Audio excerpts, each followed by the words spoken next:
All right. Greetings. Welcome back to Blackbird News, where everything is connected. Gonna do a little short video for you guys today, just to keep you updated on some things that are going on the planet. Uh, if something goes wrong with my audio on this video stream, you can always listen to the show on Callin. It's kind of the backup. Callin doesn't have the same audio problems that StreamYard gives me, so there you go. Anyways, there seems to be something going on in Greece again, as far as major flooding goes, and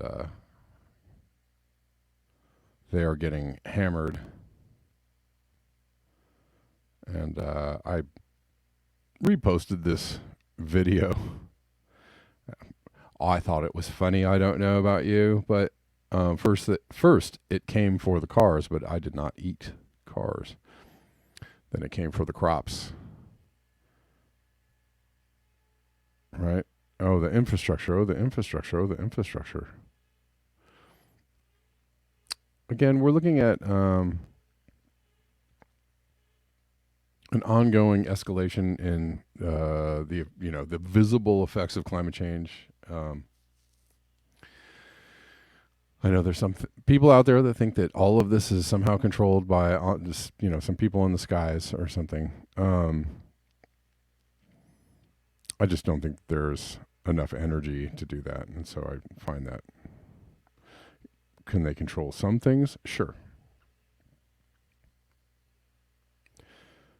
Can they control all things? No. And why would they do? I don't know. I don't understand the destruction of the biosphere as a ultimate goal of people in charge. I don't really get it, because it's kind of like blowing yourself up in order to prove a point, which don't make no sense. Anyways, we will see, more of this happening. I mean, it seems like over the last 5 years, there's been a marked increase in, again, visible displays of climate change getting worse, rearing its ugly head, playing out exactly as scientists have predicted for the last 30 or 40 years. It's playing out exactly as they predicted. So for all the people that are like, well, they keep telling us climate change is coming, where is it? I don't know. It's right here. If you just pay attention to it, it's right here. This isn't just weather. This is weather that's kicking your butt. This is weather that's seriously disrupting lives and or taking lives. And when it starts to take lives on a mass scale and disrupt lives on a mass scale, and again, all this rain, we're just showing, people things, right? We're not just showing what this rain is doing to crops and, the ecology at large, right? This is just very disruptive, especially to, human-run agriculture. If these kinds of things keep happening, very, hot, going from hot weather and drought and wildfires to cold weather and hail and freezes, back and forth, a whiplash, if you will. Well, crops can't grow in that. And then, that's going to be very concerning to the people. This is more footage from Greece. It's going to be very concerning to people when all of a sudden there's not that many crops around. The city of Volos has been hit by another Storm Elias, marking the second time in just 20 days that it has received over 300 millimeters of rainfall in a 24-hour period. Locals are still dealing with the aftermath of Storm Daniel. There is nothing normal about this. This is a new climate.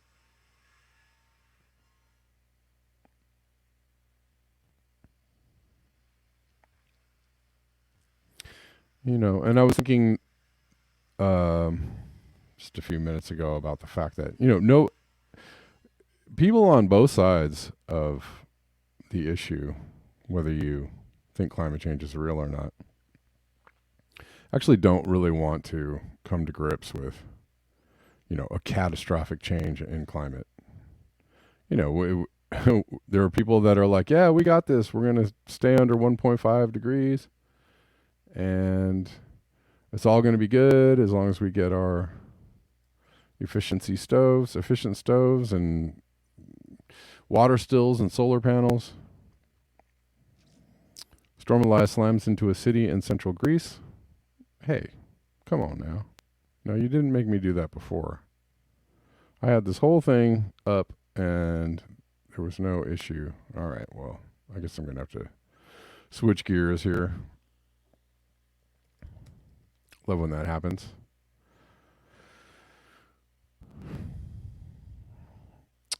We'll just, we'll go here. They're allowing me to see that article previously, but not now. Greece hit by several months of rain in a day, just weeks after a storm killed 17.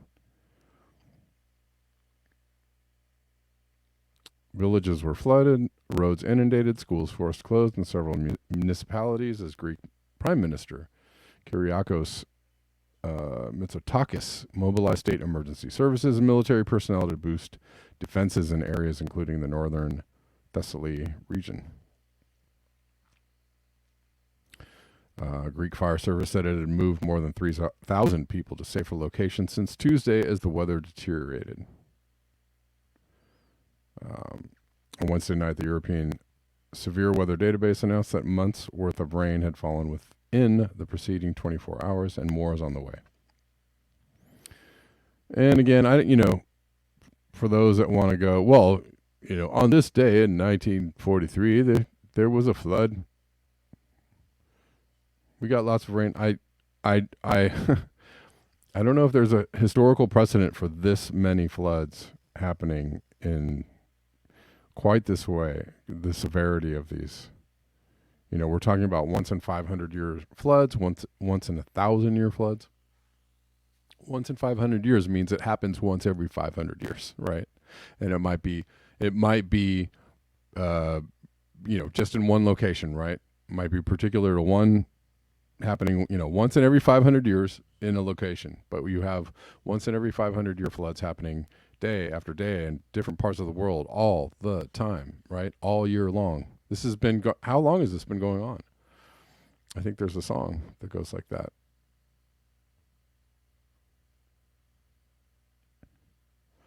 I believe it's probably the same storm is affecting Turkey.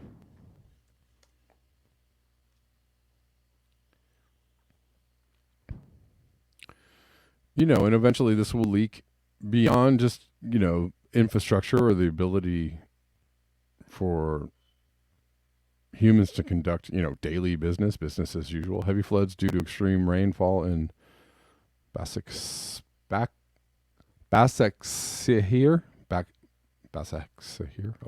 of Istanbul in Turkey. Sorry, I just completely butchered that. Also, Trinidad and Tobago getting, this has got to be a completely different storm, but they're getting nasty weather. Also, Vietnam joining in the fun. Vietnam, not to be left out of the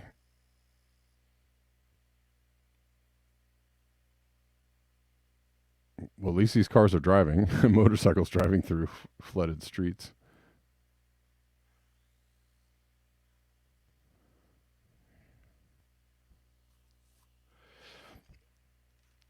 It kind of gives you an overall picture, doesn't it?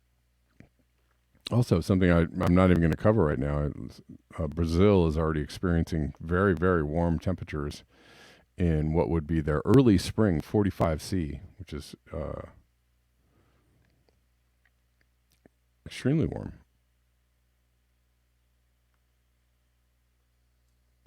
And there was a second Republican primary debate, and the usual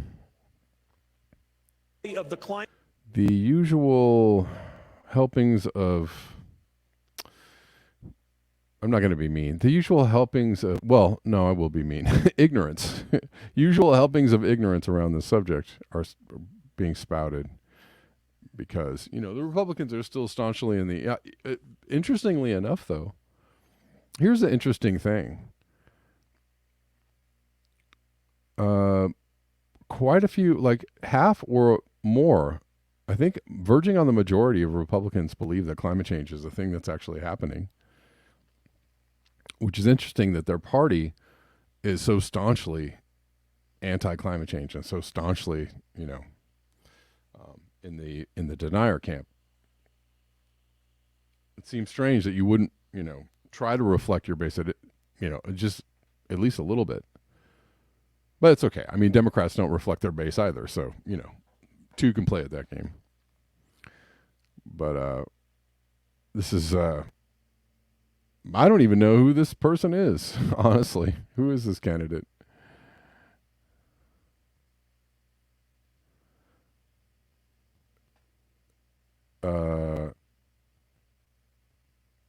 I mean, there's a whole bunch of people in the race here. Anybody?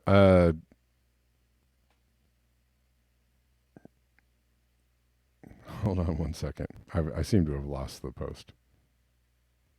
Well, I don't even know who this candidate is, and probably doesn't even matter because he's not going to be in the race.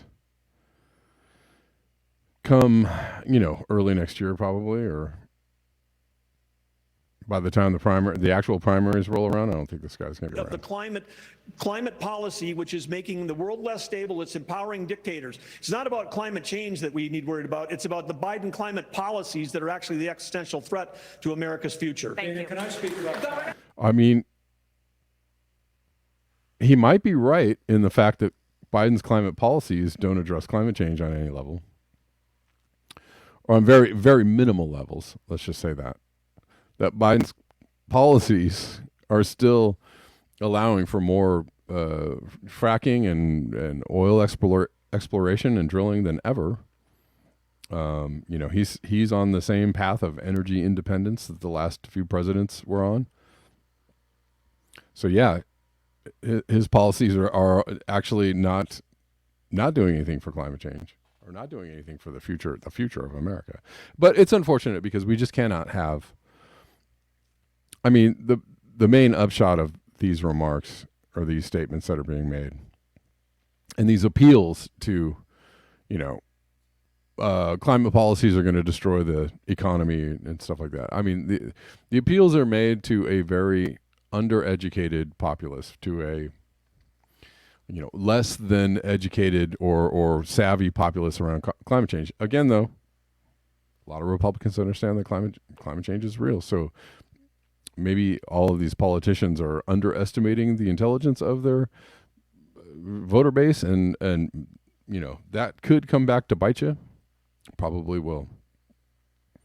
But we could be having way more intelligent conversations around climate change, right? We could be having, we're having conversations about the economy and just the same stuff, right?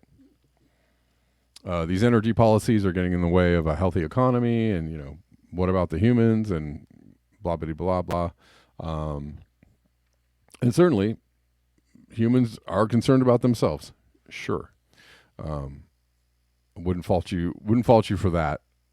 But if we knew what we were getting into, I would say that it would be much more advantageous for humans to have intelligent conversations and discussions around this instead of dumbed down lowest common denominator talking points that you might hear at a Republican debate.